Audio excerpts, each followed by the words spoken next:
जय हिंद। तो आपने क्वेश्चन को सर्च किया है कि महात्मा बुद्ध के जीवनी परिचय को लिखिए। महात्मा बुद्ध के जीवनी परिचय के पहले हम आपको बता दूं कि यह जो क्वेश्चन बहुत ही इंपॉर्टेंट आपने सर्च किया है, और ऐसे क्वेश्चन जो है बल्कि आपको 9, 10, 11, 12 तो काम देंगे ही, साथ ही साथ प्यारे बंधु आपको हम बता दें कि हर प्रकार की कंपटीशन से जुड़े हुए क्वेश्चन में जो है इस प्रकार के क्वेश्चन जो है प्रायः पूछ ली जाती है। तो हमने आपको इस वीडियो में यहाँ तक होगा कि पूर्णतः प्रयास करेंगे कि आपको सरल और आसान भाषा में ग्राफिकल विधि से बताने को। तो आप हमारे वीडियो को इन तक बने रखिएगा, धैर्यता के साथ बने रखिएगा। तो सबसे पहले जो है हम आपको जो है आप क्या कह दे कि भगवान बुद्ध के प्रणाम करता हूँ, भगवान के बुद्ध के समस्त परिवार को प्रणाम करता हूँ। तो सबसे पहले मेरी बात को समझ लीजिए कि भगवान बुद्ध किसका, तो आपको याद रखिएगा भगवान बुद्ध के यदि जन्म की बात किया जाए, भगवान बुद्ध के यदि किसका तो जन्म की बात किया जाए तो 563 ईसा पूर्व में हुआ था। कब हुआ था तो 563 ईसा पूर्व में हुआ था। कहाँ हुआ था तो आपको याद रखिएगा प्यारे बंधुओं, तो नेपाल में हुआ था। कहाँ पर तो नेपाल के कपिल वस्तु, नेपाल के कपिल वस्तु हो गया, कपिल वस्तु में हुआ था प्यारे बंधु, आपको याद रखिएगा। तो नेपाल के कपिल वस्तु में हुआ था। और कपिल वस्तु जैसे मान लीजिए कोई जिला के अंदर पंचायत के अंदर जैसे गांव होता है, उस तरह से नेपाल के अंदर कपिल वस्तु है। और कपिल वस्तु का अंदर है लुम्बिनी। कपिल वस्तु का अंदर क्या है प्यारे बंधु, तो आपको याद रखिएगा लुम्बिनी है। तो लुम्बिनी में कहाँ होता है, लुम्बिनी में। अब हम बता दूं कि ये जो इनके पिताजी यहाँ पर दिखे, इनके पिताजी यहाँ पे खड़े हैं प्यारे बंधुओं, ये उस समय के दृश्य की बात है जब क्या कहा जाए कि भगवान बुद्ध के माता श्री महामाया, भगवान बुद्ध के माता का नाम था प्यारे बंधु महामाया। जब उनके निधन हो गए तो इन महामाया के बहन का नाम था क्या, तो गौतमी नाम था। क्या था तो आपको याद रखिएगा प्यारे बंधु, आपको यहाँ से मेरी बात को समझ लीजिएगा। इनका नाम है गौतमी। क्या नाम है तो आपको याद रखिएगा गौतमी नाम है, जिन्होंने अपने ही नाम के आधार पर यहाँ पर देखिए ये जो गोद में जो बालक है यही है कौन, तो गौतम बुद्ध है। कौन है, यही है महात्मा बुद्ध। यह है कौन है तो आपको याद रखिएगा महात्मा बुद्ध है। कौन है प्यारे बंधु, तो आपको याद रखिएगा महात्मा बुद्ध है। कौन है तो महात्मा बुद्ध है। महात्मा बुद्ध कहे तो गौतम बुद्ध कौन, तो आपको याद रखिएगा गौतम है, गौतम बुद्ध है प्यारे बंधु, आपको याद रखिएगा गौतम बुद्ध है। कौन तो गौतम बुद्ध को ही जब उसको ज्ञान की प्राप्ति हुआ तब से उसके महात्मा बुद्ध के नाम से जाना गया। अब इसका जो गौतम शब्द जो जुड़ा है, आपको याद रखिए इसका जो गौतम शब्द जुड़ा है तो गौतमी ने क्या था, मैंने क्या बोला कि महात्मा बुद्ध के माता का नाम था महामाया। महात्मा बुद्ध के माता का नाम क्या था तो महामाया था। महात्मा बुद्ध के माता का नाम महामाया।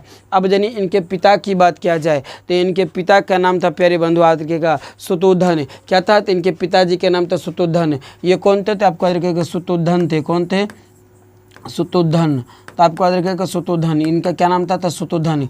कौन थे तो ये जो बगल में खड़ा है यही है प्यारे बंधु सुतोधन। कौन है तो सुतोधन है। आपको याद रखिएगा सुतोधन जो है यही है। और ये जो प्यारे बंधु आपको ये देख रहे बगल में जो लेटा हुआ है यह है महामाया, यानी माता महामाया।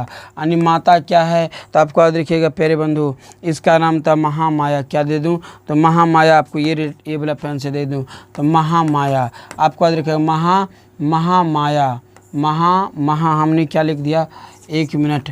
तो इसको नाम था प्यारे बंधु को महामाया। क्या नाम था महामाया। अब हम बता दूं कि जब महात्मा बुद्ध बचपन में थे तो बचपन में इसका नाम था सिद्धार्थ। बचपन में इसका क्या नाम था प्यारे बंधु तो आपको याद रखिएगा बचपन में इसका नाम था सिद्धार्थ। बचपन का नाम क्या था प्यारे बंधु तो आपको बोलिएगा तो बचपन के नाम क्या था इसका, जल्दी जिसका आंसर जानते हैं बोलिएगा। तो बचपन का नाम इसका सिद्धार्थ था प्यारे बंधु। इसका नाम बचपन का, यदि बचपन का नाम पूछा जाए तो बचपन का नाम इसका प्यारे बंधु आपको कहेगा सिद्धार्थ था। क्या था तो आपको याद रखिएगा सिद्धार्थ नाम था। ठीक है ना। गौतम बुद्ध का बचपन का नाम क्या था प्यारे बंधु तो आपको याद रहेगा गौतम बुद्ध के बचपन का नाम सिद्धार्थ याद रहेगा। गौतम बुद्ध के बचपन का नाम याद रहेगा प्यारे बंधु तो आपको याद रहेगा गौतम बुद्ध के बचपन का नाम सिद्धार्थ था। याद हुआ तो गौतम बुद्ध के बचपन का नाम क्या था सिद्धार्थ था। बोलिए गौतम बुद्ध के बचपन का नाम सिद्धार्थ। गौतम बुद्ध के बचपन का नाम सिद्धार्थ। उनके जो मौसी था ये जो था गौतमी मौसी लगता था। कौन लगता था तो आपको याद रखिएगा गौतमी मौसी था। गौतमी कौन था तो मौसी था। जब उनके माता महामाया की, जब उनके माता किसको, माता महामाया को, यहाँ पर देखिए प्यारे बंधु हमने लिखा है महामाया, आपको याद रखिएगा। इनके माता का नाम था महामाया। किनका? तो गौतम बुद्ध का, यानी सिद्धार्थ, जिसका बचपन में गौतम बुद्ध के, महात्मा बुद्ध के ये या सिद्धार्थ के, तो तीनों एक ही है प्यारे बंधु। बचपन का नाम था सिद्धार्थ। जब उनको मौसी ने उनको पालन पोषण किया, जब उनके माता मर गया तो उनको मौसी उनको गोद लिया, तो अपने नाम के आधार पर उन्होंने गौतमी शब्द जोड़ दिया। क्या जोड़ दिया? तो गौतमी शब्द जोड़ दिया। तो जिनको गौतम बुद्ध के नाम से गौतम क्या कहने लगा? तो गौतम कहने लगा। और जब इसको बुद्ध पूर्णिमा के दिन इसको क्या कहा जाए? ज्ञान की प्राप्ति हुआ, तो महात्मा बुद्ध कहने लगा। क्या कहने लगा? महात्मा बुद्ध, यानी महान। जो बुद्ध मतलब होता है ज्ञान। बुद्ध मतलब क्या था प्यारे बंधु? तो ज्ञान। बुद्ध मतलब होता है ज्ञान। क्या है? तो ज्ञान अर्जन करना। तो बुद्ध को ज्ञान के जब ज्ञान की प्राप्ति हुआ, ज्ञान की जब इनको प्राप्ति हुआ, तो इसको गौतम बुद्ध में क्या हुआ? महात्मा बुद्ध। गौतम बुद्ध था ही, तो महात्मा बुद्ध के। मेरी बात क्या समझिए। बचपन का नाम यदि पूछे, बचपन का नाम, ठीक है ना। क्वेश्चन आप गाना सुने प्यारे बंधु। जान मेरी जाने रे, बचपन का प्यार मेरे भूल नहीं जाना रे। तो मेरे पेंदो आपको याद रखिएगा, इनका बचपन का नाम सिद्धार्थ था। इनका बचपन का नाम क्या था? तो सिद्धार्थ था। जब इनके माता के मृत्यु हो गया, जब इनके माता महामाया के मृत्यु हो गया, माता इनके जो है जन्म माता महामाया, जन्म माता कौन था? तो महामाया। आपको देखिएगा महामाया, आपको इस तरह से याद रखिएगा प्यारे बंधु। क्या नाम था? तो महामाया। जब इनका क्या हुआ? मृत्यु हो गया। मेरे बंधु आपको याद रखिएगा, इनका मृत्यु हो गया, तो इनका जो देखन लेखन पालन पोषण कौन किया था? तो इसका पालन पोषण जो किया था प्यारे बंधु, आपको देखिएगा पालन पोषण गौतमी क्या था? कौन क्या था? तो गौतमी क्या था? गौतमी कौन था? तो आपको याद रखिएगा प्यारे बंधु, गौतमी उसका मौसी था। गौतमी कौन था? तो गौतमी उसका मौसी था। आपको हमने बताया, अभी गाना सुनाया था कि जान मेरी जाने रे, बचपन के प्यार मेरे भूल नहीं जाने रे। तो वो प्यारे बंधु क्या किया कि इनको जो है सिद्धार्थ अपने बचपन का प्यार भूल न जाए मौसी का, क्योंकि माता तो उसको जो था छोटे ही था, जब वो बाल अवस्था ही था, बहुत छोटी अवस्था में था ना, तो उसी अवस्था में जो था क्या प्यारे बंधु, उसी अवस्था में उनके माता की मृत्यु हो गया। उनका भरण पोषण पालन पोषण उनकी मौसी यानी गौतमी ने क्या था? तो बचपन के प्यार भूल नहीं जाना रे बंधु। मतलब क्या है कि जो बचपन में मैंने प्यार दिया वो भूल नहीं जाइए। तो उन्होंने क्या किया कि अपने नाम के आगे महात्मा बुद्ध के, यानी बुद्ध के क्या है, गौतम बुद्ध के आगे में क्या बुद्ध के आगे में, तो जब इनको ज्ञान की प्राप्ति हुई, मेरी बात का सुनिए प्यारे बंधु, जब इनको सिद्धार्थ को ज्ञान की प्राप्ति हुआ, किसको? जब ज्ञान की प्राप्ति हुआ, किसका? तो ज्ञान की प्राप्ति हुआ, ज्ञान की प्राप्ति हुआ मेरे बंधु, आपको देखिएगा। तो ज्ञान की प्राप्ति के बाद वह बुद्ध कहलाया। क्या कहलाया? तो महात्मा बुद्ध कहलाया। क्या कहलाया प्यारे बंधु? तो आपको याद रखिए, ज्ञान की प्राप्ति के बाद वह महात्मा कहलाया, महात्मा बुद्ध कहलाया और महात्मा बुद्ध कहलाया। अब यह हमने आपको बताया, कई बार बताया कि बचपन के प्यार मेरे भूल नहीं जाना रे बंधुओं। तो इन्होंने क्या किया? गौतमी ने उनको पालन पोषण किया था, तो उनका नाम मिट नहीं जाए, उनके नाम सदा अमर रहे। तो गौतमी ने क्या? उनके नाम के आगे क्या कर दिया? महात्मा बुद्ध तो पहले से था ही, महात्मा बुद्ध पहले से नाम था ही, ठीक है ना। मतलब पहले से नाम उसका सिद्धार्थ था, बचपन का नाम सिद्धार्थ। जब उनको ज्ञान की प्राप्ति हुआ, ज्ञान की प्राप्ति हुई तो महात्मा बुद्ध कहलाया। तो बचपन में जो उनका गौतमी देख रेख किया था, उनका मौसी, तो नाम उनका भी अजर अमर रहे, तो उनके आगे में जोड़ दिया गौतम बुद्ध। क्या जोड़ दिया? तो गौतम बुद्ध जोड़ दिया। तो महात्मा बुद्ध कहिए या गौतम बुद्ध कहिए, तो गौतम महात्मा बुद्ध, या में कहिए प्यारे बंधु, या में कहिए गौतम बुद्ध। तो इसमें क्या कर दिया प्यारे बंधु? तो इन्होंने अपना नाम के आगे में गौतम बुद्ध लगा दिया। क्या कर दिया? गौतम बुद्ध लगा दिया। अब हमने आपको यहाँ से बता दिया। मैंने क्या बताया? तो मेरे बंधु आपने बताया कि मैंने बताया उनके पिता का नाम सुतोधन था। उनके पिता का नाम क्या था प्यारे बंधु? तो उनके पिता का नाम सुतोधन था, जो कपिल वस्तु की राजा था। कहाँ का? जो कपिल वस्तु को, जो कपिल वस्तु का क्या था प्यारे बंधु? तो जो कपिल वस्तु का राजा था, राजा कहिए या शासक कहिए, ठीक है ना, राजा कहिए या शासक। तो कपिल वस्तु के शासक कौन था? तो सुतोधन था। यह जो एक राजा परिवार में इनका जन्म हुआ था। किनको जन्म हुआ था प्यारे बंधु?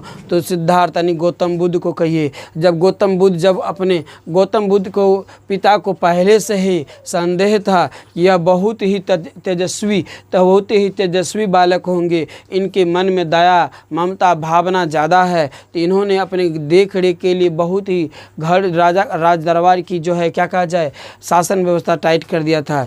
एक दिन क्या हुआ था प्यारे बंधु, देख लीजिए यहाँ पर हंस को पकड़े हुए हैं, क्योंकि इनके मानना था कि प्रत्येक जीवों में आत्मा होते हैं, किसी को मृत्यु नहीं करना चाहिए। यहाँ पर देखिए ये जो है ये शिकारी है, शिकार करने के बाद उसको लेना चाहता है, लेकिन उन्होंने अपने गोद में क्या किया है मतलब रख लिया पास में। उन्होंने दुख संसार को उन्होंने अच्छी तरह से परख कर चुका था, ठीक है ना। इसलिए अब मेरी बात को सुनिए, जब उनकी माता महामाया की मृत्यु हो गया, उनके माता का क्या नाम था प्यारे बंधु, माया, क्या नाम था तो महामाया, उनके माता का नाम माया कहिए या महामाया, ठीक है ना। मृत्यु हो गया, तो मृत्यु होने के बाद उनके मौसी जो था यानी कि महामाया की बहन के नाम था गौतमी, क्या नाम था गौतमी। तो गौतमी ने उनको क्या किया, गौतम बुद्ध को गोद ले लिया, क्या किया गोद ले लिया, और जब उनको पालन पोषण किया तो अपने नाम के आगे क्या कर दिया कि हम मेरा भी नाम एक अजर अमर रहे। तो उन्होंने क्या किया गौतम बुद्ध कह दिया, क्या कह दिया गौतम बुद्ध कह दिया। और जब उसको वैशाख पूर्णिमा के दिन, कब, जब उसको वैशाख पूर्णिमा के दिन ज्ञान की प्राप्ति हुआ तब उसमें महात्मा बुद्ध लगा दिया। अब हमारे बातों को अच्छे से समझिएगा तो ज़्यादातर आप समझ पाइएगा। अब मेरी बातों को अच्छे से समझिएगा तो ज़्यादातर समझ पाइएगा। हमने बता रहा था बुद्ध के बारे में, किसके, तो गौतम बुद्ध के बारे में। हम क्या बता रहा था प्यारे बंधु, तो हम बता रहा था गौतम बुद्ध के बारे में, गौतम बुद्ध के बारे में बता रहा था प्यारे बंधु। मैं क्या बता रहा था, एक मिनट देखिए, इस कीड़ा सभी परेशान करता है। तो हम बता रहे थे प्यारे गौतम बुद्ध के बारे में। गौतम बुद्ध का यदि जन्म की बात किया जाए, इसका यदि जन्म की बात किया जाए तो 563 ईसा पूर्व में हुआ था प्यारे बंधुओं। तो कहाँ हुआ था, तो आपको याद रखिएगा नेपाल की कपिल वस्तु में हुआ था। कहाँ पर, तो नेपाल की कपिल, आपको याद रखिएगा कपिल वस्तु में हुआ था। और कपिल वस्तु कहाँ है, तो कपिल वस्तु को अंदर आता था प्यारे लुम्बिनी, क्या आता था, तो लुम्बिनी आता था। कौन, तो लुम्बिनी। तो कपिल वस्तु का अंदर लुम्बिनी। तो आपको याद रखिएगा नेपाल के कपिल वस्तु को लुम्बिनी में जन्म हुआ था। लुम्बिनी में आपको याद रखिएगा किसका, तो आपको याद रखिएगा गौतम बुद्ध का। किसका, तो गौतम बुद्ध का। अब इनका प्यारे बंधु आपको याद रखा जाए, यदि आप लगले ही मृत्यु आपको याद रखिए, आप लगले इसका मृत्यु याद रख लिए प्यारे बंधु। तो यदि इसका मृत्यु की बात किया जाए, तो मृत्यु की यदि बात किया जाए तो 486 ईसा पूर्व 486 ईसा पूर्व। कहाँ के, तो आपको याद रखिएगा प्यारे बंधु भारत के उत्तर प्रदेश, आपको याद रखिएगा कहाँ का, तो भारत के उत्तर प्रदेश, आपको याद रखिएगा प्यारे बंधु।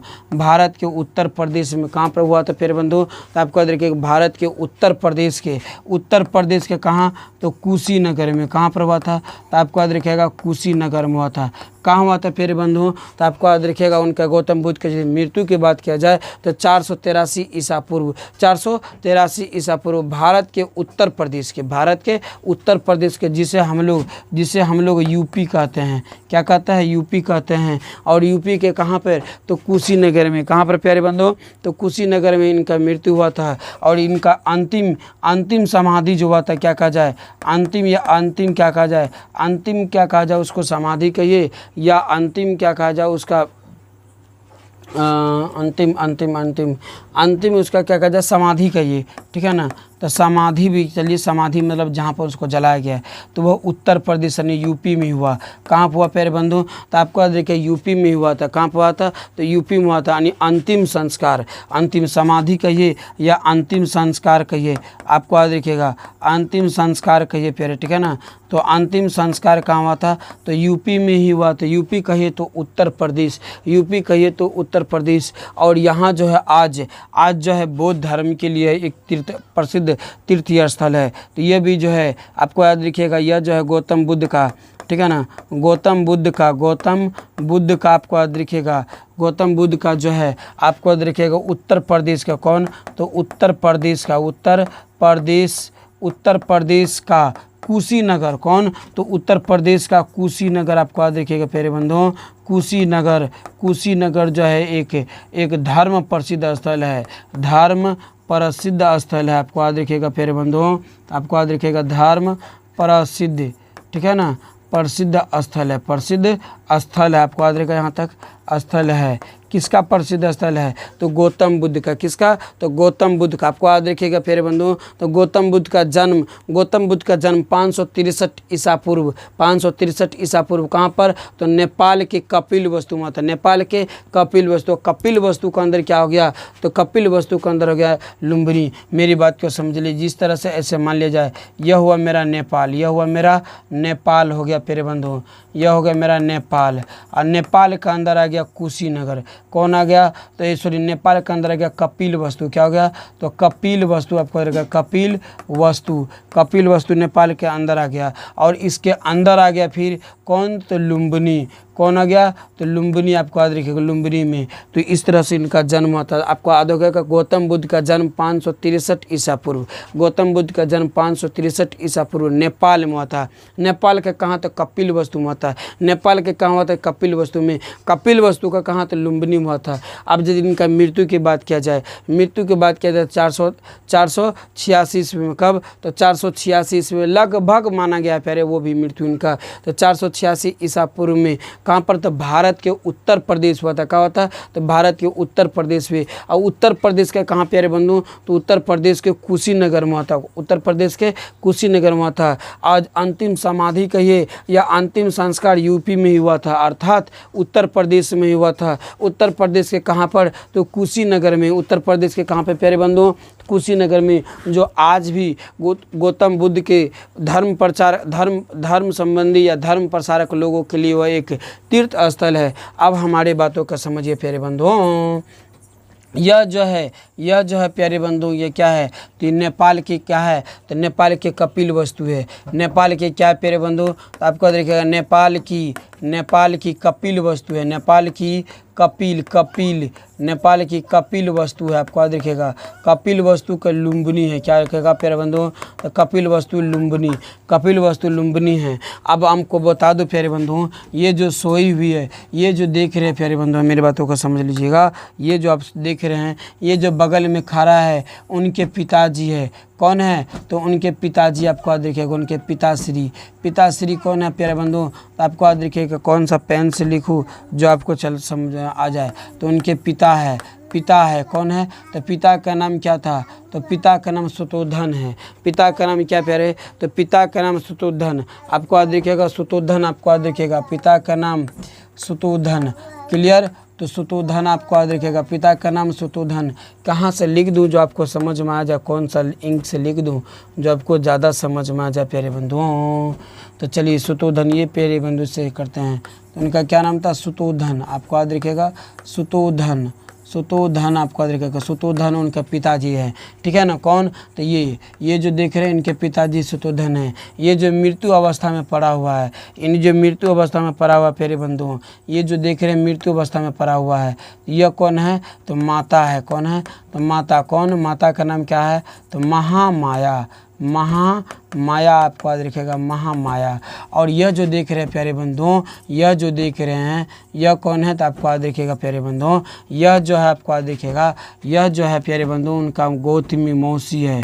कौन है? तो आपको याद रखिएगा, गौतमी मौसी है प्यारे बंधुओं, गौतमी मौसी है। और ये जो देख रहे हैं प्यारे बालक, यही है कौन? तो सिद्धार्थ है। कौन है? तो सिद्धार्थ है, जिसका बचपन का नाम है। कौन? तो बचपन का नाम है प्यारे बंधुओं, तो बचपन क्या देखेगा? तो बचपन का नाम है सिद्धार्थ। बचपन का नाम क्या है? सिद्धार्थ है। यह बचपन से ही यशस्वी रहे थे। यशस्वी कहा जाए तो कुछ सीखने का, तो यशस्वी कहा जाए तो सीखने की इनमें जिज्ञासा था। लोगों के जीवों के प्रति इसमें जीव की माया ज़्यादा था। तो इन्होंने देखिए, एक शिकारी एक हंस को शिकार करते हुए आया है, और उन्होंने गोद में लेकर उनको क्या किया? अपने दिल से लगा लिया है और उसे शिकार कर लिया है, और उन्हें समझा रहा है कि इनमें भी आत्माएं होती है। अब हमारे प्यारे बंधु, मेरी बातों को समझ लीजिए। यहाँ तक क्लियर हो गया? यहाँ तक स्क्रीनशॉट करना चाहते हैं तो कर लीजिएगा, यहाँ तक स्क्रीनशॉट करना चाहते हैं तो कर लीजिएगा। अब हम बता दूं, अब हम यहाँ पर से एक एक स्टार को लिख दूं, तो बचपन का नाम यदि पूछ ले तो बचपन का नाम क्या था प्यारे बंधुओं? तो बचपन का नाम था, बोलिएगा, तो बचपन का नाम सिद्धार्थ था। बचपन का नाम सिद्धार्थ था। ठीक है ना? सिद्धार्थ था। और उसके बाद पूछ ले तो गौतमी शब्द कौन दिया था, आपको याद रखिएगा। गौतम शब्द कौन दिया था, तो आपको ऐसे पूछ ले प्यारे, गौतम शब्द कौन दिया था, तो गौतम शब्द जो है उनका मौसी जो है प्यारे बंधु, उनका मौसी गौतमी ने दिया था। किसने दिया था, तो आपको याद रखिएगा गौतमी दिया था। गौतमी ने दिया था। कौन दिया था, तो गौतमी ने दिया था। गौतमी ने दिया था अपने नाम के आधार पर, अपना नाम के आधार पर, अपना नाम के आधार पर, आपको याद रखिएगा अपना नाम के आधार पर दिया था प्यारे बंधुओं, अपना नाम के आधार पर दिया था। जब उन्हें ज्ञान की जब प्राप्ति हुआ प्यारे बंधुओं, तो महात्मा बुद्ध कहलाया। क्या कहलाया, तो महात्मा बुद्ध कहलाया। क्या कहलाया, तो महात्मा बुद्ध कहलाया। क्या कहलाया, तो महात्मा बुद्ध कहलाया। माता का यदि नाम पूछ ले तो माता का नाम बोलिएगा, तो माता का नाम था महामाया उसका माता का नाम था। यदि पिता के नाम पूछ ले तो पिता के नाम पूछ ले प्यारे बंधुओं, तो पिता का नाम यदि पूछ ले, 1 मिनट देख लीजिएगा, पिता का नाम पूछ ले, पिता की यह माता है प्यारे बंधुओं। पिता का नाम पूछ ले तब पिता का नाम आपका शुतुधन था। क्या था, तो शुतुधन उनके पिता का नाम था प्यारे बंधुओं। ये कहाँ के शासक था, यदि शासक की बात किया जाए प्यारे बंधुओं, ये जो शासक था, यह जो शासक था प्यारे बंधु, आपको याद रखिएगा, शासक जो था तो नेपाल के कपिल वस्तु के, नेपाल की बोलिए तो कपिल वस्तु का, कहाँ का, तो कपिल वस्तु के कहाँ, तो लुम्बिनी का, कपिल वस्तु का कहाँ, तो लुम्बिनी आपको याद रखिएगा, लुम्बिनी का, कहाँ का, तो कपिल वस्तु को लुम्बिनी आपको याद रखिएगा। यहाँ तक किसी को दिक्कत है क्या, प्यारे बंधुओं, चलिए यहाँ तक दिक्कत नहीं है। अब देखिए यहाँ के बात समझिए, अब मेरे बातों यहाँ का समझिए प्यारे। इनका पत्नी का नाम था, बाहर ले जाओ उसको, इनका पत्नी का नाम था प्यारे बंधु, आपको याद रखिएगा, इनका पत्नी का नाम था यशोधरा। क्या नाम था, तो इनके पत्नी का नाम यशोधरा था। कौन था, यशोधरा। आपको याद रखिए, इनका पत्नी के नाम पूछे प्यारे तो यशोधरा था। इनके पत्नी का नाम क्या था, तो यशोधरा था। और इनसे और आपको याद रखिएगा, इनका पुत्र का नाम यदि पूछ दे प्यारे बंधु, क्या पूछ दे, तो गौतम बुद्ध के पुत्र का नाम पूछ दे। गौतम बुद्ध का यदि पुत्र का नाम पूछ दे, तो गौतम बुद्ध का पुत्र यशोधरा, और गौतम बुद्ध से एक पुत्र का जन्म हुआ था, एक पुत्र का जन्म हुआ था, एक पुत्र का जन्म हुआ था, जिसका नाम राहुल था। क्या नाम था प्यारे बंधुओं, तो राहुल था। क्या नाम था, तो राहुल था। याद रहेगा प्यारे बंधुओं, क्या नाम था, राहुल था। यहाँ तक क्लियर। तो देखिए बहुत इंपॉर्टेंट सब क्वेश्चन है प्यारे बंधुओं, भले ही हमारा वीडियो लंबी होने वाली है, लेकिन मैं आपको बात विश्वास दिला दूँ कि आपको कई क्वेश्चन आपको याद हो जाएगा। तो आपको हम पूछ लेंगे कि भगवान बुद्ध का जन्म कब हुआ था। मैंने अभी तुरंत बताया था भगवान बुद्ध का जन्म कब हुआ था, तो भगवान बुद्ध का जन्म 563 ईसा पूर्व हुआ था। अब मैं एक बात यह भी क्लियर बता दूँ कि ईसा पूर्व में उल्टा गिनती होता था। किसी का जन्म 2022 में जन्म लिया और 2015 में मर गया, मतलब उल्टा गिनती होता था फिर ईसा पूर्व में। तो महात्मा बुद्ध का जन्म 563 ईसा पूर्व में था। महात्मा बुद्ध का जन्म कब हुआ था, तो 563 ईसा पूर्व में था। कहाँ हुआ था, तो नेपाल में हुआ था। कहाँ हुआ था प्यारे बंधु, तो नेपाल में था। नेपाल के कहाँ पर, तो कपिल वस्तु में, नेपाल के कपिल वस्तु में। कपिल वस्तु कहाँ था, कपिल वस्तु के लुम्बिनी में, हुआ था। ठीक है ना, कपिल वस्तु के लुम्बिनी हुआ था। अब इनका यदि मृत्यु की बात किया जाए तो इनके मृत्यु जो है 486 ईसा पूर्व में था। 486 ईसा पूर्व में कहाँ हुआ था प्यारे बंधुओं, तो भारत के कहाँ पर बोलिए, तो भारत के यूपी कहे तो उत्तर प्रदेश, उत्तर प्रदेश जो एक प्रसिद्ध तीर्थ स्थल है। क्या है, यूपी में क्या है, एक प्रसिद्ध तीर्थ स्थल है। यूपी के कहाँ, तो यूपी के कुशीनगर में, यूपी के अंदर कुशीनगर, तो यूपी के कुशीनगर में जो एक छोटा सी भगवान बुद्ध का एक मंदिर है जो बहुत ही प्रसिद्ध स्थल है। और यहाँ पर ही भगवान बुद्ध का अंतिम संस्कार हुआ था। कहाँ पर, तो आपको याद रखिएगा भारत के उत्तर प्रदेश के कुशीनगर में, भारत के उत्तर प्रदेश के कुशीनगर में भगवान बुद्ध का क्या हुआ था, तो आपको याद रखिएगा भगवान बुद्ध का प्यारे बंधुओं आपको याद रखिएगा वहीं पर अंतिम संस्कार हुआ था। क्लियर। अब यदि भगवान बुद्ध का बचपन का नाम पूछ ले तो बचपन का नाम आपको याद रखिएगा सिद्धार्थ था। बचपन का नाम क्या था प्यारे बंधुओं, सिद्धार्थ था। गौतम शब्द जो है उसमें उसका मौसी गौतमी ने दिया था। गौतम शब्द उनका मौसी गौतमी ने दिया था। क्यों दिया कि उनके माता जो था महामाया उनका क्या हो गया था, मृत्यु हो गया था। उनके महामाया जो माता था उनका क्या हो गया प्यारे बंधुओं, तो मृत्यु हो गया। उनका पिता जो है एक शासक थे, कहाँ के, तो कपिल वस्तु के शासक थे, जिन्हें कई परेशानियां हो रहा था। इन्होंने अपने बच्चे को वो देख रेख के लिए किसको दे दिया, तो बच्चों को देख रेख के लिए गौतमी यानी उनका अपने क्या कहा जाए महामाया की बहन गौतमी को दे दिया, जो क्या कहलाया, भगवान बुद्ध का मौसी कहलाया। ठीक है ना। तो उनको उनको याद था कि हमारे एक बचपन का नाम जो है, बचपन के प्यार हमारे भगवान बुद्ध से जुड़ा रहे, तो उन्होंने अपने नाम के आगे गौतम शब्द जोड़ दिया। तो गौतम शब्द जो उनके मौसी दिया था अर्थात गौतमी ने दिया था। ज्ञान की प्राप्ति के बाद वह महात्मा बुद्ध कहलाए। ज्ञान की प्राप्ति के बाद क्या कहलाए, महात्मा बुद्ध। माता का नाम महामाया था, पिता का नाम क्या था, सुतोधन। सुतोधन कहाँ का था, नेपाल के कपिल वस्तु के क्या थे, एक शासक थे। उनके पत्नी के नाम बात किया जाए प्यारे, तो पत्नी के नाम यशोधरा था। पत्नी के नाम क्या था, तो पत्नी के नाम यशोधरा था। और उनके यशोधरा था। गौतम बुद्ध और यशोधरा से एक पुत्र के प्राप्ति का जन्म हुआ जिसका नाम राहुल था। जिसका नाम क्या था प्यारे बंधु, राहुल था। इनका यदि विवाह की बात किया जाए प्यारे बंधु, इसका स्क्रीनशॉट करना चाहते हैं तो कर लीजिएगा, स्क्रीनशॉट करना चाहते हैं तो कर लीजिएगा प्यारे बंधु। इनका यदि विवाह की बात किया जाए तो 16 वर्ष की उम्र में हो गया था। 16 वर्ष की उम्र में हो गया था गौतम बुद्ध का विवाह। किसको, तो गौतम बुद्ध का विवाह।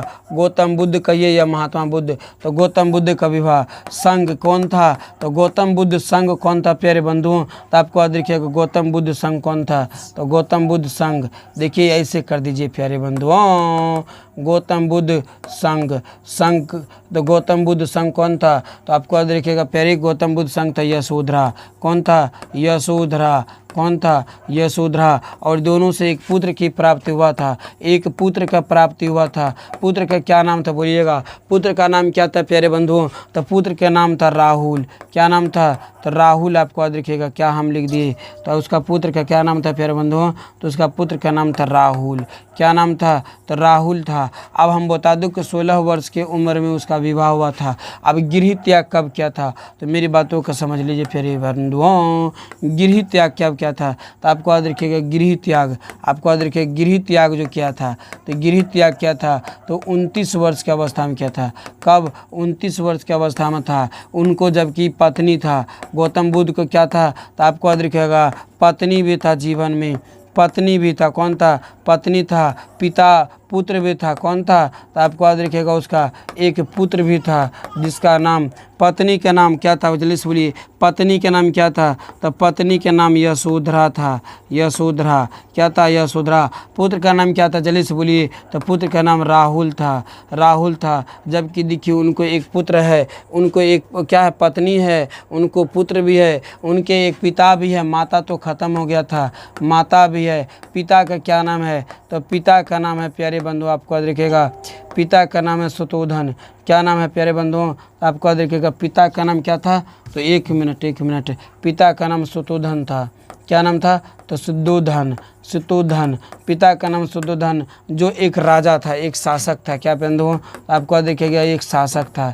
कहाँ का, तो कपिल वस्तु को। इतना बड़ा परिवार होते हुए इनको जो है मन जो है किसवे, इनका जो मन है लोगों को उद्धार करने में, लोगों को एक विचार देने में, लोगों को एक क्या कहा जाए शिक्षा देने में ही इनका ज़्यादा मन लगन करता था। इसलिए इन्होंने क्या किया कि 29 वर्ष की अवस्था में गृह त्याग कर दिया, जो महापरिभरकर्मण कहला। क्या कहा, तो महापरिभर कर्मन ऐसे कुछ कहलाया था। ठीक है प्यारे बंधु, आपको यहाँ पर तक याद हो गया होगा, तो आपको यहाँ तक याद हो गया होगा। इनका देखिए शिक्षा था, इनको ज्ञान की प्राप्ति हुआ कहाँ पर, तो आपको याद रखिएगा ज्ञान की प्राप्ति की यदि बात किया जाए, तो ज्ञान की यदि प्राप्ति की बात किया जाए तो ज्ञान की प्राप्ति इसको आपको याद रखिएगा भारत के कहाँ का, तो भारत के आपको याद रखिएगा बिहार के कहाँ पर, तो बिहार का एक ज़िला है, बिहार के एक ज़िला है जो क्या है, क्या क्या कहलाया बोलिए तो गया, बोध गया ना, गया कहाँ है तो गया आपको रखिएगा, और गया का अंदर है बोध गया। गया का अंदर क्या है प्यारे बंधुओं, तो गया का अंदर है बोध गया, क्या है तो बोध गया जो है इसका गया का अंदर है।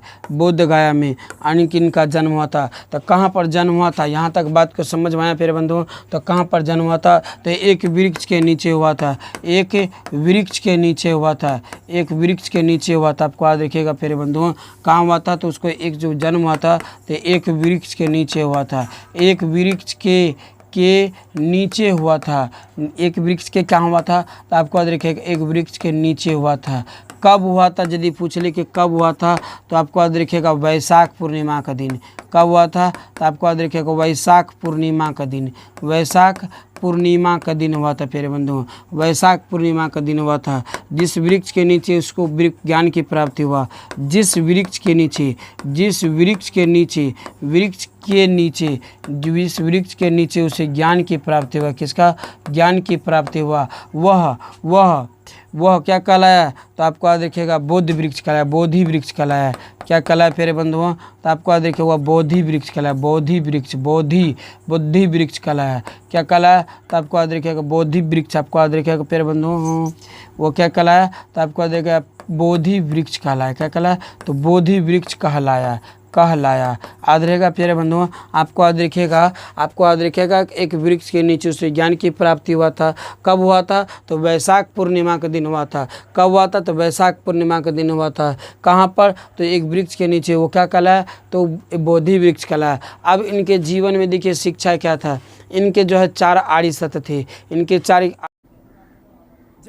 आपका क्वेश्चन है कि मानव भूगोल को परिभाषित कीजिए। आपका क्वेश्चन है प्यारे बंधु, आपको याद रखिएगा, आपका क्वेश्चन है कि मानव भूगोल को परिभाषित कीजिए। क्वेश्चन है कि मानव भूगोल को परिभाषित कीजिए। अब हमारे बातों को समझिएगा, ये जो संपूर्ण है, ये संपूर्ण को हम क्या कर दिए, तो मानव भूगोल क्षेत्र कह देंगे। क्या कह देंगे, तो आपको याद रखिएगा कह देंगे भूगोल क्षेत्र। क्या कहेंगे, यह हो गया भूगोल क्षेत्र हो गया। क्या हो गया, तो भूगोल क्षेत्र हो गया। और इसी भूगोल क्षेत्र में हमको किसका अध्ययन करना है, तो इसी भूगोल क्षेत्र में हमको मानव का अध्ययन करना है। किसका, मानव का अध्ययन करना है। और इसी भूगोल क्षेत्र में हमको याद रखिएगा भौतिक पर्यावरण का, किसको, तो आपको याद रखिएगा भौतिक पर्यावरण का, किसका, तो आपको याद रखिएगा भौतिक पर्यावरण। 1 मिनट देखिएगा क्या हो जाता है जी, पूरे क्यों मिट जाता है। तो आपको याद रखिएगा भौतिक, क्या रखिएगा, तो भौतिक पर्यावरण क्या करते हैं, तो इसी भौगोलिक क्षेत्र में किसका अध्ययन करते हैं, तो भौतिक पर्यावरण के, किसका, तो भौतिक पर्यावरण का अध्ययन करते हैं, भौतिक पर्यावरण। अब भौतिक पर्यावरण के अंतर्गत आता है, आपको याद रखिएगा कि भौतिक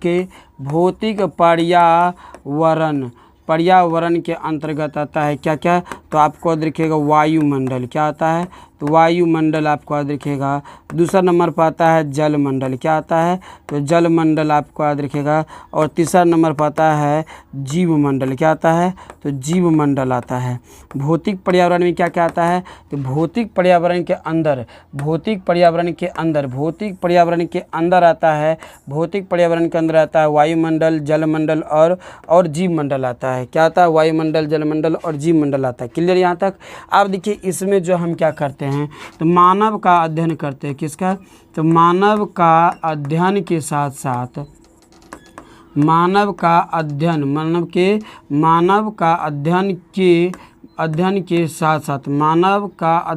के साथ साथ आपको याद रखिएगा मानव के अध्ययन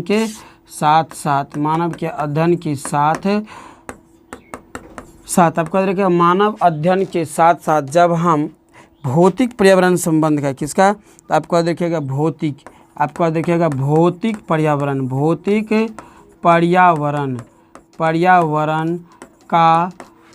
पर्यावरण का क्या करते हैं, भौतिक पर्यावरण का अध्ययन करते हैं। क्या करते हैं, अध्ययन करते हैं, भौतिक पर्यावरण का अध्ययन करते हैं।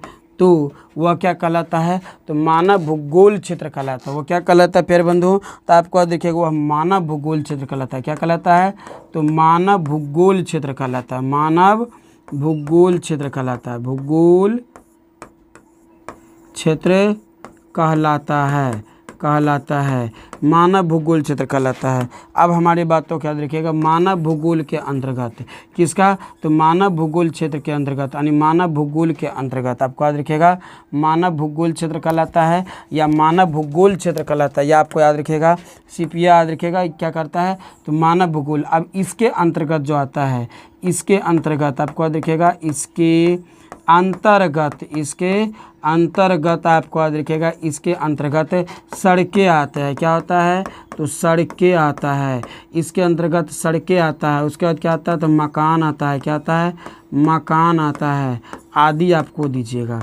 इसके अंतर्गत क्या होता है, तो मानव भूगोल के अंतर्गत सड़कें, मकान आदि। और आपको याद रखिएगा भौतिक पर्यावरण के अंतर्गत, तो भौतिक पर्यावरण के अंतर्गत आपको यहाँ पर ये चीज़ को याद रखिएगा, भौतिक पर्यावरण किसका, भौतिक पर्यावरण के अंतर्गत आता है। आपको याद रखना है प्यारे बंधुओं, आपको याद रखिएगा भौतिक पर्यावरण कहाँ पर है, तो भौतिक पर्यावरण के अध्ययन इसके अंतर्गत जो आता है, इसके अंतर्गत आता है वायुमंडल, जलमंडल और जीवमंडल। वायुमंडल, जलमंडल और जीवमंडल। तो आपको आंसर कैसे लिखना है, आंसर लिखना है कि भूगोल क्षेत्र में मानव भूगोल के अध्ययन के साथ साथ, मानव भूगोल के अध्ययन के साथ साथ जब हम भौतिक पर्यावरण का अध्ययन करते हैं, भौतिक पर्यावरण का अध्ययन करते हैं तो क्या कहलाता है, तो मानव भूगोल क्षेत्र कहलाता है। पैराग्राफ चेंज करके लिखिएगा, भौतिक पर्यावरण के अंतर्गत वायुमंडल, जलमंडल और जीवमंडल आता है, जबकि मानव पर्यावरण के अंतर्गत,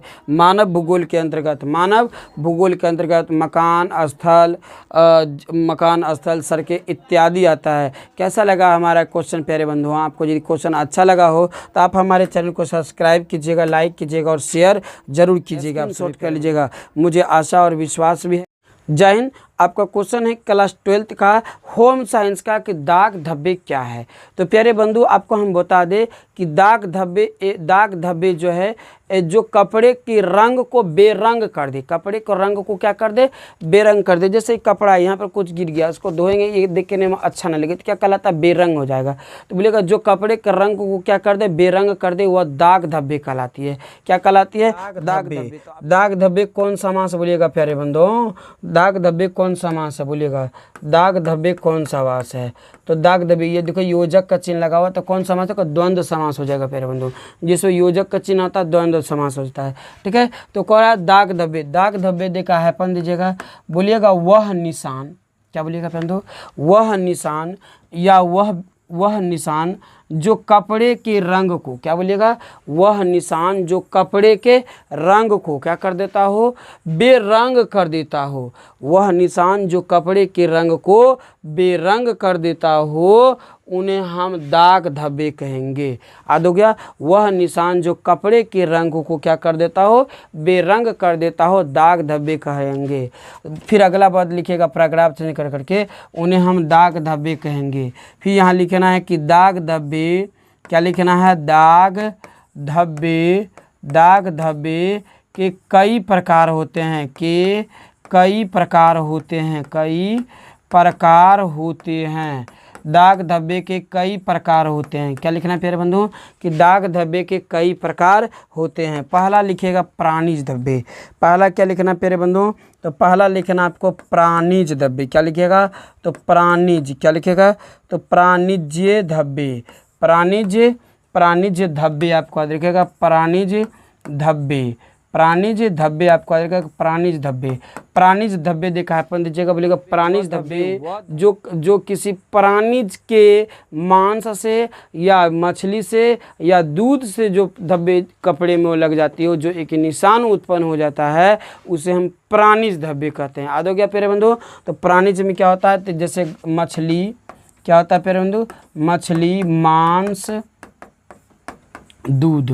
दूध से लगे धब्बे, मछली, मांस, दूध से लगने वाले धब्बे को हम प्राणिज धब्बे कहते हैं। ऐसे भी लिख सकते हैं, प्राणिज धब्बे देखा है अपन, मछली, मांस, दूध से लगने वाले धब्बे को हम लोग प्राणिज धब्बे कहते हैं।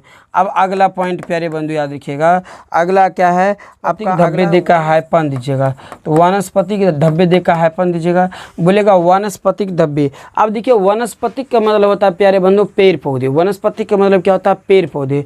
तो बोलेगा जैसे फल फूल से, क्या लिखिएगा, तो फल कमा फूल कमा फल फूल से, या रस से कमा रस से, पौधे की कोई रस से, पौधे पेड़ के रस से, पेड़ के रस से, किससे, पेड़ के रस से लगने वाले धब्बे को लेगा फल फूल कमा पेड़ के रस से लगने वाले धब्बे को वनस्पति धब्बे कहते हैं। फल फूल कमा पेड़ के रस से, कोई पेड़ का देखते हैं रस, कभी कभी देखते हैं कि जैसे जाते होंगे कोई रस चूक गया, अब कपड़े पर दाग लग गया, तो पेड़ के फल फूल कमा पेड़ से, कोई फल खा रहे थे अब लग गया, कोई फूल था आपको छू लिए कपड़े पर गिर गया लग गया, तो बोलेगा फल फूल कोमा पेड़ के रस से लगने वाले धब्बे को हम लोग वनस्पति धब्बे कहेंगे। क्या कहेंगे, वनस्पति धब्बे कहेंगे। आध हो जाएगा प्यारे बंधु, इसको क्या कहेंगे हम, तो वनस्पति धब्बे कहेंगे। आप मेरी बात को समझ लीजिए प्यारे बंधु, तीसरा पॉइंट आपको याद दीजिएगा, तीसरा पॉइंट आपको याद रखिएगा हमारे प्यारे बंधुओं, तीसरा पॉइंट दीजिएगा वसा युक्त धब्बे। क्या लिखिएगा, तो वसा युक्त, क्या लीजिएगा, तो वसा युक्त धब्बे। क्या दीजिएगा, तो वसा युक्त धब्बे। तो वसा युक्त धब्बे दे का हाइपन दीजिएगा, वसा युक्त धब्बे दे का हाइपन दीजिएगा। बोलेगा अब वसा में क्या होता है, जैसे हो गया घी, क्या हो गया, तो घी हो गया कॉमा तेल हो गया, कॉमा तेल हो गया, कॉमा क्रीम हो गया, क्या हो गया, क्रीम। तो ये सब है प्यारे वसा वाला चीज़ है, ये सब क्या है, वसा वाला चीज़ है। तो बोलेगा वसा युक्त धब्बे, घी तेल मक्खन क्रीम, घी तेल, ये सब वसा युक्त धब्बे पदार्थ है। कैसे पदार्थ है, तो घी तेल मक्खन क्रीम क्या वसा युक्त पदार्थ है। तो बोलेगा वसा युक्त पदार्थ देखा है, बोलेगा घी तेल मक्खन क्रीम से लगने वाले धब्बे को हम क्या कहते हैं, तो वसा युक्त धब्बे कहते हैं। क्या कहते हैं प्यारे बंधु, तो वसा युक्त। अगला दीजिएगा प्यारे बंधु खनिज धब्बे। चौथा नंबर क्या दीजिएगा, तो चौथा नंबर दीजिएगा आपको खनिज धब्बे। क्या, खनिज धब्बे, खनिज धब्बे देखा है पंद्रह। अब देखा खनिज धब्बे वह धब्बे हैं जिन्हें खनन के द्वारा प्राप्त किया जाता है, जिन्हें खनन के द्वारा प्राप्त किया जाता है वह धब्बे, और उससे जो लगने वाले निशान को खनिज धब्बे कहते हैं। जैसे मिट्टी तेल, क्या दीजिएगा, तो मिट्टी तेल क्या है, मिट्टी तेल क्या है प्यारे बंधु, तो खनिज है। पेट्रोल क्या हो गया, तो पेट्रोल आपको याद रखिएगा प्यारे बंधु, क्या दीजिएगा, तो पेट्रोल। क्या दीजिएगा, तो पेट्रोल आपको याद रखिएगा, पेट्रोल हो गया। डीजल हो गया, डीजल, ठीक है ना। कोयला हो गया प्यारे बंधु, कोयला हो गया। तो बोलेगा मिट्टी पेट्रोल डीजल कोयला इत्यादि खनिज पदार्थ हैं, और इनसे लगने वाले चिन्ह को हम लोग खनिज धब्बे कहते हैं। इनसे लगने वाले चिन्ह को हम क्या कहते हैं, तो खनिज धब्बे कहते हैं। क्लियर, यहाँ तक किसी को दिक्कत, और बोलेगा अन्य धब्बे। अब अगला क्या लिखेगा, तो अगला 5 नंबर दीजिएगा प्यारे बंधु, 5 नंबर लिखिएगा अन्य धब्बे देखा है पंद, बोलेगा और अन्य धब्बे। तो अन्य धब्बे में हो गया जैसे प्यारे बंधु हो गया, अन्य धब्बे में मिट्टी हो गया, और क्या कहा जाए पसीना हो गया, या किसी प्रकार के सेंट हो गया, या किसी प्रकार के रंग हो गया, ठीक है ना। तो इत्यादि प्रकार के से जो हमारे कपड़े पर जो कोई निशान या चिन्ह लग जाता है, और ऐसे धब्बे को हम लोग प्यारे क्या कहते हैं, अन्य धब्बे कहते हैं। मुझे आशा है और विश्वास है आप लोग स्क्रीनशॉट कर लीजिएगा प्यारे बंधुओं, स्क्रीनशॉट कर लीजिएगा। चलिए बहुत अच्छा, और मुझे आशा भी है और साथ ही साथ मेरे विश्वास भी है कि हमारे प्यारे सदस्य जो हैं, हमारे प्यारे बंधुओं जो है, हमारे प्यारी बहनें जो है, इस प्रकार को चैनल को सब्सक्राइब कर लिए होंगे और लाइक भी कर दिए होंगे, और सबसे अपने नटखट दोस्त के पास शेयर भी करने वाले होंगे, और शेयर कर भी देंगे। मिलते हैं प्यारे अगले वीडियो में, यहाँ तक के लिए सभी को जय हिंद। आप जुड़े होते ट्रिक्स ऑनलाइन क्लासेस के साथ, तो मैं आपको विश्वास दिलाता हूं कि हर प्रकार के क्वेश्चन को, हर विषय के क्वेश्चन को आपको ट्रिक्स माध्यम से पढ़ाने का प्रयास करेंगे। मिलते हैं अगले वीडियो में, यहाँ तक के लिए सभी को जय हिंद जय। तो आपका क्वेश्चन है कि चेक क्या है, या चेक कितने प्रकार के है। चेक क्या है, क्वेश्चन आपका है प्यारे बंधुओं कि चेक क्या है, और चेक कितने प्रकार के, चेक कितने प्रकार के है, कितने प्रकार का है। प्रकार क्या है। तो आपको पहले प्यारे बंधु करना क्या है कि सबसे पहले तो चेक देकर का हाइफन दीजिएगा, एक ऐसे देकर का, और नीचा में एक रेकरिंग दे दीजिएगा। इस तरह से बेहतर होता है कि वो समझ जाएगा कि चेक का बारे में लिख रहा है। अब आपको हम बता दूं कि चेक जो है एक विश्वसनीय कागजीय मुद्रा है। क्या है, यह कागज़ पे होता है। ये जो चेक होता है क्या होता है, तो ये कागज़ होता है, एक कॉपी की पन्नी की तरह होता है। तो चेक बोलिएगा कि चेक एक विश्वसनीय कागजीय मुद्रा है। चेक क्या है, चेक एक विश्वसनीय कागज़ मुद्रा है, ठीक है। और यह जो है चेकबुक, यह चेकबुक जो है बैंक के द्वारा दिया जाता है। यह चेकबुक कौन देता है, तो यह चेकबुक बैंक को देता है, और सबको नहीं देता है। जिसका बैंक में उस खाता है, मान लीजिए कि ये देखिए ये बैंक है HDFC बैंक, मान लीजिए कि हम इस HDFC बैंक में हम क्या किए, खाता खुलवाएं, या आप ही क्या किए इस बैंक में आकर खाता खुलवाएं, तो आप क्या हुए, HDFC बैंक का आप धारक हो गए। क्या हो गए, धारक हो गए, या आप जमा करता हो गए, क्या हो गए, जमा करता हो गया, या खाता धारक हो गया। आप क्या हो गए, आप आए और इस बैंक में खाता खुला लिए, तो आप क्या हो गए, जमा करता हो गए या प्राप्त करता हो गया। आप क्या हो गए, आप प्राप्त करता हो गए किस बैंक का, तो HDFC बैंक का। कोई भी सबका अलग अलग बैंक है। अब मेरे बात के प्यारे बंधु सुन लीजिए। तो क्वेश्चन क्या करना है कि चेक एक प्रकार के कागज विश्वसनीय मुद्रा, ऐसे लिखना है। यह बैंक द्वारा अपने जमाकर्ता को या प्राप्तकर्ता को दिया जाता है। इस प्रकार के चेक से आसानी से जमा राशि को हम प्राप्त कर सकते हैं या निकाल सकते हैं। यह मुख्यतः 3 प्रकार के होते हैं। यह लिखेगा, यह मुख्यतः 3 प्रकार के होते हैं। क्या लिखेगा, पैराग्राफ चेंज करके भी लिख सकते हैं। यह मुख्यतः 3 प्रकार के होते हैं। अब देखिए 3 प्रकार देने के बाद पहला क्या होता है, तो मेरे बात क्या सुनिए। पहला चेक होता है पहले प्यारे, आपको याद रखिएगा, वाहक चेक। क्या होता है, वाहक चेक आपको याद रखिएगा। अब वाहक चेक क्या होता है, पहले भरने के लिए चेक समझ लीजिए। मान लीजिए हम किसी को 10,000 रुपया दे रहे हैं। क्या दे रहे हैं, 10,000 रुपया दे रहे हैं, और सिर्फ हमें 10,000 लिख देते हैं, तो वो क्या करेगा, 1 0 इस तरह से बैठा लेगा। और जब 1 0 बैठा लेगा तो फिर तो वहाँ पर 1 लाख हो गया। तो यहाँ पर क्या करना है प्यारे बंधु समझिए, यहाँ क्या करना है मेरे बात को समझिए। 10,000 हम किसी को दिए हैं, तो हमको यहाँ क्या करना है, इस तरह से सटा करके एक लकीर खींच देना है। और चेक का एक नियम होता है कि यदि वह कटफट किए हैं अपने मन से, जैसे हम आपको 10,000 ही रुपया दिए थे और अपने मन से क्या किए हैं आप क्या किए हैं कि इसमें एक लकीर खींचे थे, उसके ऊपर 0 बैठा दिए। यार ये कटा हुआ पर 0 बैठा है, तो वो बैंक क्या करेगा, जो मैनेजर होता है वो बोलेगा कि यह जो है जिसने बैंक आपको खाता दिया काट करके, यहाँ प्रॉब्लम है, यहाँ पर अगला आप 0 खुद से बैठा है, तो जाइए आप वहाँ पर सिग्नेचर करवा के लाइए। आप सोचिए कि यदि जो काट के दिया था तो वो तो इतना 0 बैठाया नहीं था, और बाद में आप 0 बैठा है, कटफट हुआ है, तो वहाँ तो चप्पल जूता लगेगा ही, तो डर से आप वहाँ पर जाइएगा नहीं, ठीक है ना। तो ऐसा नहीं करना है, ठीक है, तो ऐसा नहीं करना है, और नहीं तो फंस जाइएगा कभी न कभी, ठीक है। आप अगला बात समझिए। तो यहाँ पर क्या करना है कि इस तरह से लिख देना है। अब 10,000, तो आप हिंदी में यदि लिखना है तो हिंदी में लिख दीजिएगा 10,000, 10,000 मात्र लिखिएगा, मात्र यहाँ लिखना जरूरी है, ठीक है ना। 10,000 मात्र लिख दीजिएगा, नहीं तो वो 10,800 कुछ रुपया ऐसे लिख सकता है। तो यहाँ पर आपको मात्र करने के बाद अब आगे वो आगे नहीं बढ़ सकता है। अब यहाँ पर जो देखिए, यहाँ पर क्या है, AC और SB अकाउंट।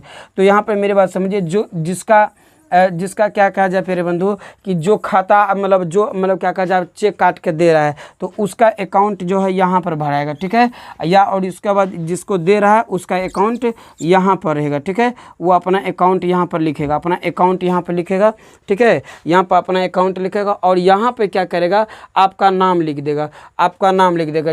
मतलब किसी का ओम नाम को ओम कुमार से हम यहाँ पर काटे हैं, ओम कुमार से हम चेक काटे हैं, तो ओम कुमार लिख दिए, और यहाँ पे क्या लिखा रहेगा, बीरर लिखल रहेगा। क्या लिखा रहेगा प्यारे बंधु, बीरर लिखल रहेगा। अब इस प्रकार के चेक को खो जाने पर खतरा बना होता है।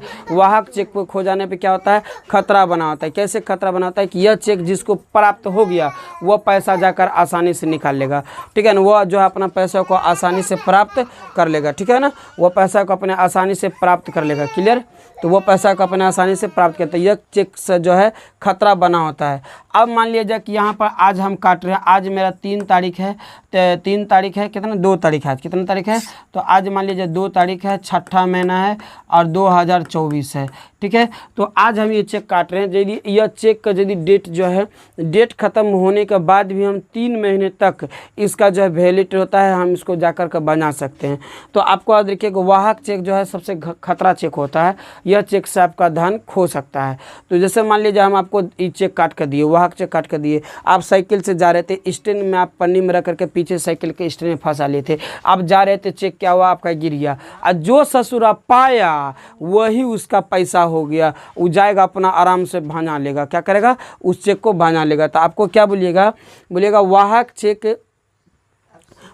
चेक जो है, बोलिएगा आपको क्या फिर बोलना है कि वाहक चेक जो है, आपको क्या लिखना है आंसर, तो आपको लिखना है वाहक चेक प्राप्तकर्ता के सामने क्या होता है, तो बोलिएगा वाहक चेक देखा हैपन दीजिएगा। आपको क्या लिखना है, मेरे बात को सुनिए। अब आपको क्या करना है कि वाहक चेक देखा हैपन देना है, वाहक चेक देकर के हैपन देना है, हैपन देना बोलिएगा। यह बोलिएगा वाहक चेक में प्राप्तकर्ता के सामने बीरर मतलब कहा जाए तो वाहक लिखा होता है। क्या होता है, तो वाहक लिखा होता है। जैसे देखिए प्राप्तकर्ता का नाम यहाँ दिए, आपने यहाँ क्या किया कि प्राप्तकर्ता को आप यहाँ पर दिए थे ओम कुमार दिए थे, क्या दिए थे, ओम कुमार दिए थे। अब इसके सामने जो क्या लिखा रहेगा, बीरर यानी वाहक लिखा होगा, क्या होगा, वाहक। और यह चेक मान लीजिए आप 10,000 का चेक काटे हैं, कितने, 10,000 के चेक काटे, तो इसे रख के देना है। तो आपको क्या करना है, यहाँ 10,000 लिख देना, 10,000 लिख करके मात्र लिख देना है, ठीक है ना। तो बोलेगा वाहक चेक, और ये कौन चेक हम बता रहे हैं, तो आपको बता रहे हैं हम वाहक चेक, कौन, तो बोलेगा वाहक चेक देखा है अपन, बोलेगा वाहक चेक में प्राप्तकर्ता, तो प्राप्तकर्ता इसमें कौन है, ओम कुमार है। प्राप्तकर्ता के सामने बीरर यानी वाहक लिखी होती है, क्या लिखी होती है, वाहक लिखी होती है। यह चेक को खो जाने पर खतरा बना होता है, क्योंकि यह चेक जिन्हें प्राप्त होगा वह अपने धन को, आपके जमा धन को क्या कर सकता है, निकाल सकता है। तो वाहक चेक आपको याद हो गया। अब देखिए इसका जस्ट ऑपोजिट क्या होता है, तो बोलिएगा वाहक चेक में, यहाँ पर तो मान लीजिए ओम कुमार के नाम से वाहक लिखे थे, ओम कुमार के नाम से क्या कहते, वाहक लिखे थे, और यहाँ पर सारा पैसा भर दिए थे, 10,000 रुपये भर दिए थे। यहाँ क्या भर दिया था प्यारे, तो 10,000 भर दिए थे। आप समझिए, आपको हम पढ़ा रहे। अब दूसरा नंबर आदेशिक चेक, कौन, तो आदेशिक चेक समझिए क्या है, तो आदेशिक चेक क्या है, तो आदेशिक चेक में क्या किए हैं कि आदेशिक चेक में क्या होता है कि ये जो बीरर होता है यानी कि आदेशिक लिखा होता है, इसको काट के यहाँ पर क्या लिख दिया जाता है, तो आदेशिक लिख दिया जाता है। क्या लिख देता है, तो आदेशिक लिख दिया जाता है, आदेशिक चेक लिख दिया जाता है। अब यह चेक में क्या होता है, थोड़ा खतरा होता है। यह चेक में क्या होता है प्यारे बंधु, थोड़ा खतरा होता है। अब 10,000 आप यहाँ पे लिख देते, 10,000 मात्र यहाँ लिख दिए थे। अब 10,000 यहाँ पर भी आप क्या के भर दिए, ठीक है। अब यहाँ पे क्या होगा कि यहाँ पे अकाउंट सबका भरा होता है, लेने वाला को देने वाला को। अब यहाँ जो सिग्नेचर होगा अपन बंधु, यहाँ पर तो नहीं दिया गया है, यहाँ पर देखिए, यहाँ पर साइन लिखा हो गया है, कहाँ गया, तो यहाँ पर देखिए कहाँ प्यारे बंधु, तो चलिए इसमें साइन तो यहाँ नहीं, ठीक है ना। तो इसमें क्या होता है, आदेशिक चेक में क्या होता है प्यारे बंधु कि इधर जो है, मेरे बात को समझिए, मान लीजिए हम आपको चेक काट के दे रहे हैं, चेक जो है हम आपको काट के दे रहे हैं, तो हम जो आपको देंगे, तो यहाँ पर बीरर यानी आदेशिक वाहक चेक को काट कर हमने आदेशिक चेक लिखे हैं। तो हम आपको जो काट के दिए, तो ये पन्ना को उसको उल्टाइएगा तो पीछे सादा होता है, क्या होता है, पीछे सादा होता है। तो उसमें आपका 2 जगह नाम रहेगा, क्या जगह, कितने जगह नाम रहेगा, 2 जगह नाम रहेगा। अब जाकर कहिएगा कि ये हमारा चेक है, हमको ये चेक बना दीजिए, तो बोलेगा आप आधार कार्ड दीजिए, क्या दीजिए, आधार कार्ड दीजिए, कुछ पर प्रूफ दीजिए, और उस प्रूफ से आपका सिग्नेचर को मिलाएगा। यदि बाद में मान लीजिए किसी कारणवश यदि मैनेजर आपको पैसा दे भी दिया है, तो 1 या 2 महीने के बाद जो पुलिसी कार्रवाई होने के बाद वो पैसा आपसे फिर वो पुनः प्राप्त कर सकता है। तो इस प्रकार के चेक में जो है क्या होता है, बहुत कम खतरा होता है, किसमें, आदेशिक चेक में, ठीक है ना, आदेशिक चेक में। क्योंकि इस चेक में उन्हीं को पैसा दिया जाता है जिसको उस पृष्ठभूमि पर क्या कहा जाए, चेक के जैसे ही चेक है तो इसके पीछे भूमि में सादा होगा, तो पृष्ठभूमि पर क्या होता है, जिसका हस्ताक्षर होता है उसी को पैसा दिया जाता है, ठीक है ना। अन्यथा यदि सिग्नेचर नहीं मिलता है या प्रूफ नहीं दे पाते हैं, तो आप वो चेक को यूज नहीं कर सकते हैं। तो यह चेक में बहुत कम खतरा बना होता है। अब आया प्यारे बंधुओं तीसरा नंबर, रेखांकित चेक। कौन आया? तो रेखांकित चेक। रेखांकित चेक आपको याद रखिएगा, रेखांकित चेक, ठीक है ना, रेखांकित चेक। अब रेखांकित चेक क्या है? देखिए यहाँ पर दो पेमेंट वाला का जो नाम, जैसे जिसको हम दिए उसका नाम तो यहाँ हम लिख देंगे, जिसको हम यहाँ पर दिए उसका नाम हम यहाँ लिख देंगे। जैसे हम यहाँ लिखे थे ओम कुमार, क्या लिखे थे? ओम कुमार लिखे थे, ओम कुमार। अब यहाँ पर हम जैसे हम भरे थे 10,000, क्या भरे थे?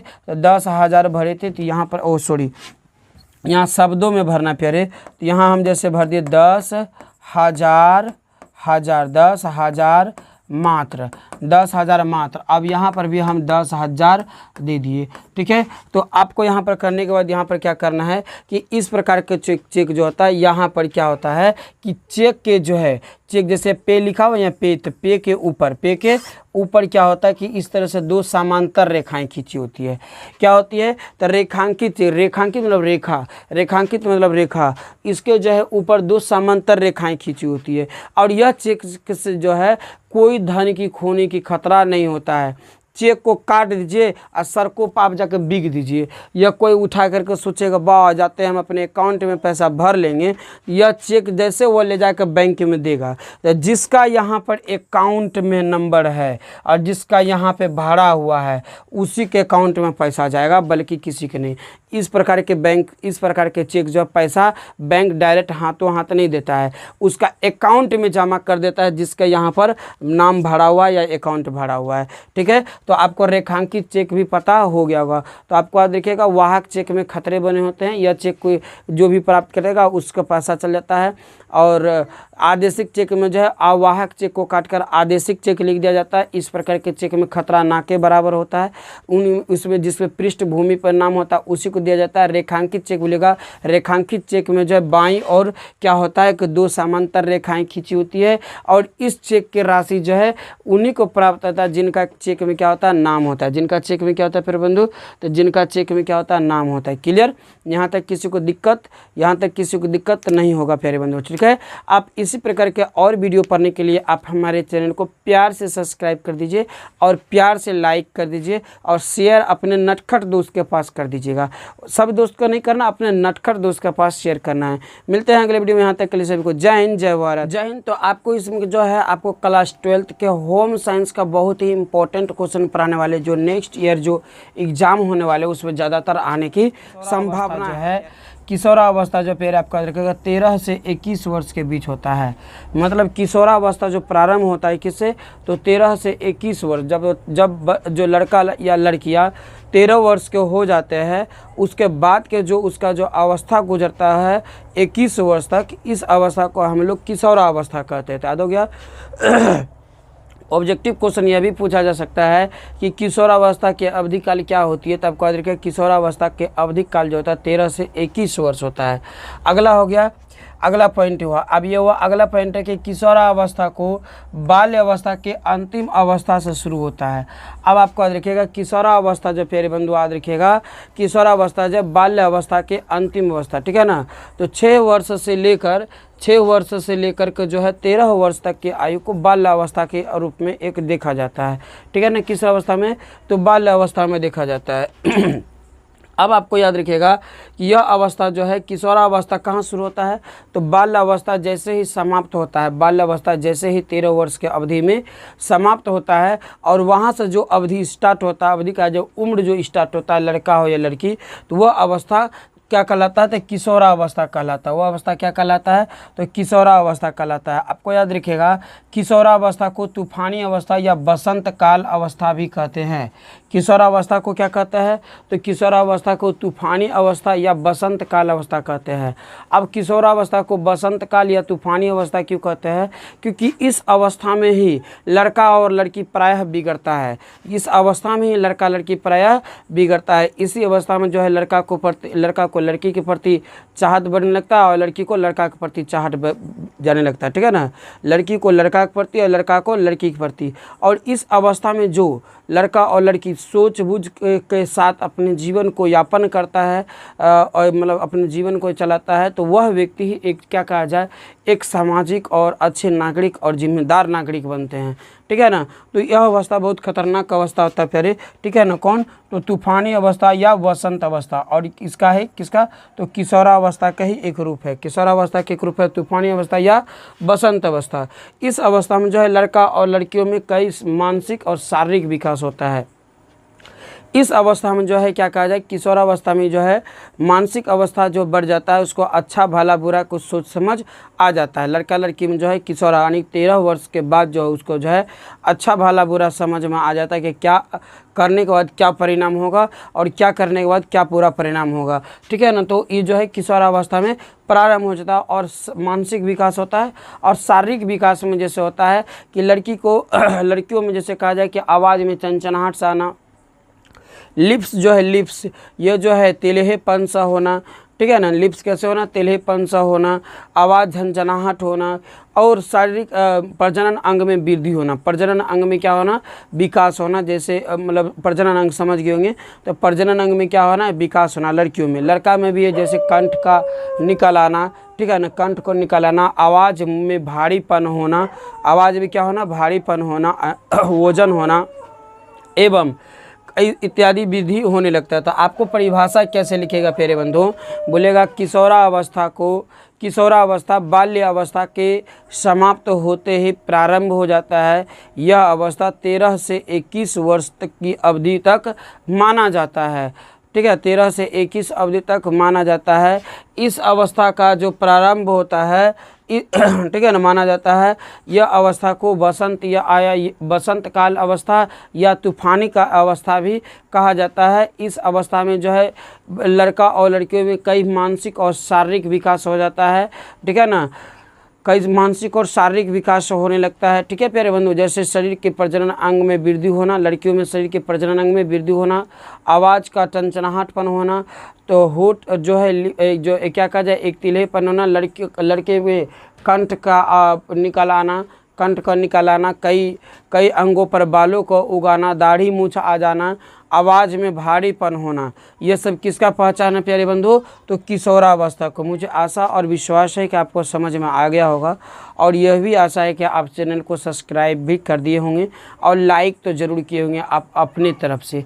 तो मिलते हैं प्यारे अगले वीडियो में। इसी प्रकार के यदि आपको प्रॉब्लम होता है तो आप ट्रिक्स ऑनलाइन क्लासेस सर्च कीजिए और क्वेश्चन को नाम बोलिए, आपका क्वेश्चन आ जाएगा। जय हिंद, जय भारत। जय हिंद। आपका क्वेश्चन है कि मानव भूगोल क्षेत्र को परिभाषित कीजिए।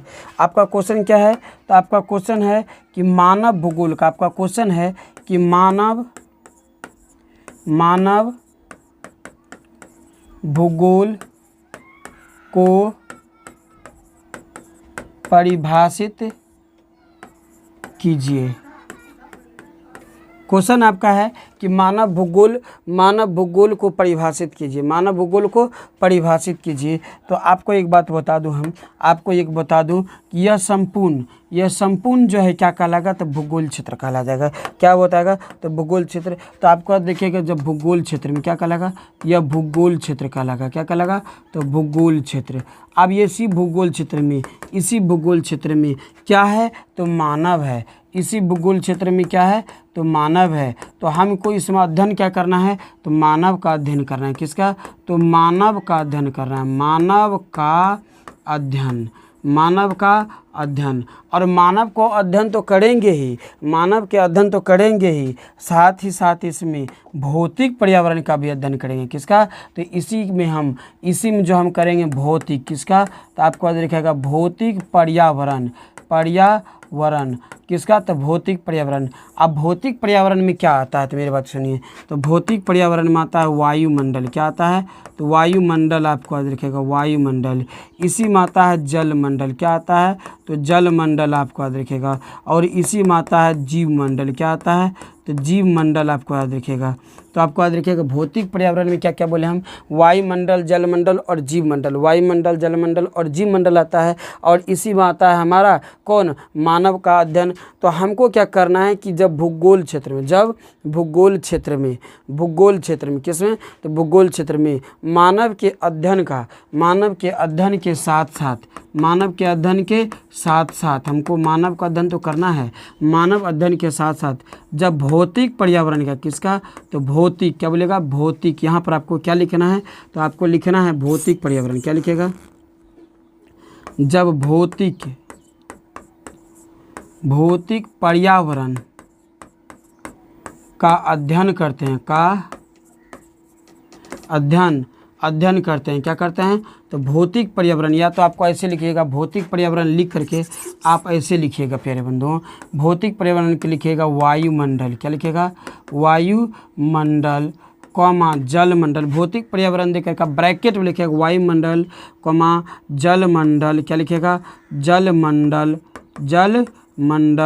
कॉमा वायुमंडल जलमंडल कॉमा जीवमंडल। क्या लिखिएगा, जीवमंडल ब्रैकेट कर दीजिए, का अध्ययन के साथ साथ, ठीक है ना। क्या बोलेगा, मानव